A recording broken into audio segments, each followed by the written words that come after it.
Monsieur John Lackland, géopoliticien. Monsieur Lackland, bonjour, merci d'avoir accepté notre invitation. Alors on a l'impression que cette sortie de l'Union européenne est très compliquée à mettre en œuvre. En deux mots, vous pouvez nous expliquer en quoi est-ce qu'elle consiste réellement ? Écoutez, je vais vous répondre de manière un peu polémique afin que les choses qui peuvent paraître opaques vues de l'extérieur soient claires. Je pense que nous assistons à une tentative de la part de la Commission de Bruxelles et de l'Union européenne dans son ensemble de saborder le Brexit. Et cette tentative de sabotage, elle est menée en collaboration avec les partisans du maintien au Royaume-Uni qui sont nombreux et puissants. Je pense que c'est comme ça qu'il faut analyser les choses. Cette tentative, je l'appelle comme ça, de sabordage, elle consiste à proposer au Royaume-Uni une solution pour le Brexit qui serait pire si elle était acceptée que le maintien de l'adhésion britannique dans l'Union européenne.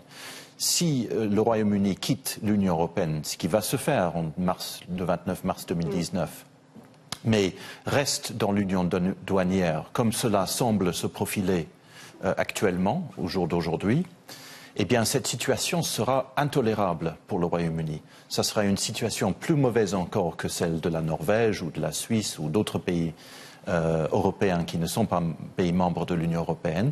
Pourquoi ? Parce que dans ce cas, dans cette hypothèse, le Royaume-Uni ne pourrait pas signer des accords commerciaux avec des pays tiers, mais serait obligé par contre, étant membre de l'Union douanière, de subir les conséquences de toute négociation que Bruxelles ferait pour le Royaume-Uni, car si on reste dans l'union douanière, eh bien, on n'a aucune liberté commerciale.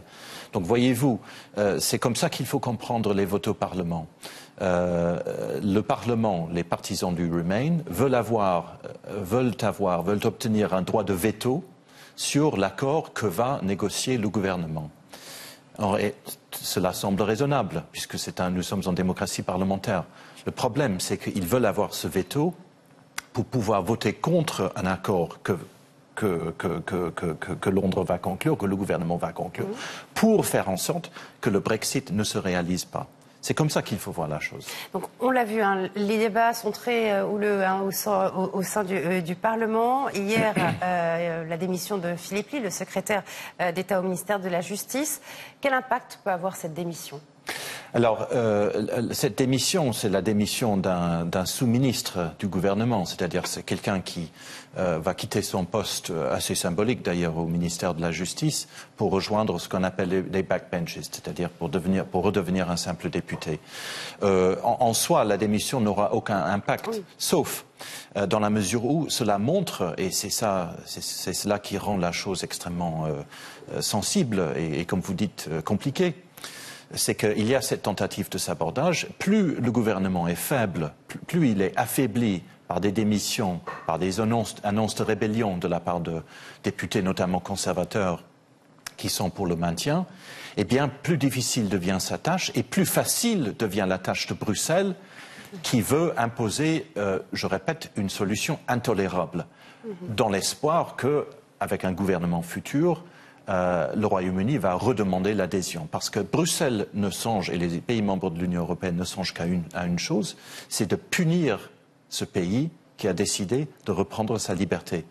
Pour faire, comme a dit Voltaire dans Candide, pour encourager les autres, ou plutôt pour décourager les autres. Parce que Bruxelles craint, bien sûr, que le Brexit n'aboutisse à un éclatement généralisé de l'Union européenne, que d'autres pays se disent pourquoi pas, etc. Donc, leur but dans cette opération, c'est de maintenir la cohésion de l'Union européenne, ce qu'on peut comprendre. Malheureusement, le Royaume-Uni, le gouvernement britannique, agit avec d'autres objectifs. Il veut, lui, le mieux pour son pays, à lui. Alors que Bruxelles veut le mieux pour Bruxelles. Alors, jusqu'à présent, le gouvernement britannique a obtenu gain de cause sur tous les votes. Vous l'avez dit, la date de sortie a été confirmée au 29 mars 2019.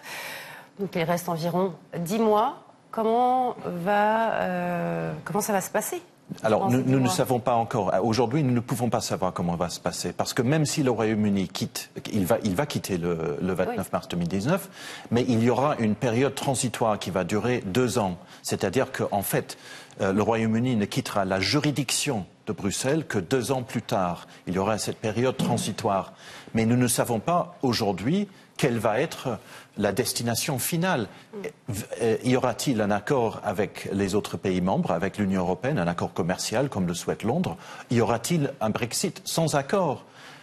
Tout est possible en ce moment et le gouvernement cherche à avoir le dessus sur le processus de négociation parce que si justement le Parlement pourra opposer son veto à un accord qu'il aura conclu avec Bruxelles, eh bien cela affaiblit considérablement la position de Londres dans son bras de fer avec Bruxelles, puisque dans ce contexte-là, Bruxelles n'a aucun intérêt à proposer un accord raisonnable. À Londres, Bruxelles a au contraire tout intérêt à proposer un accord très difficile ou très dur pour le Royaume-Uni que le Parlement, à ce moment-là, refuserait. Dernière question, rapidement. Theresa May, où en est sa crédibilité aujourd'hui ? Elle est extrêmement affaiblie.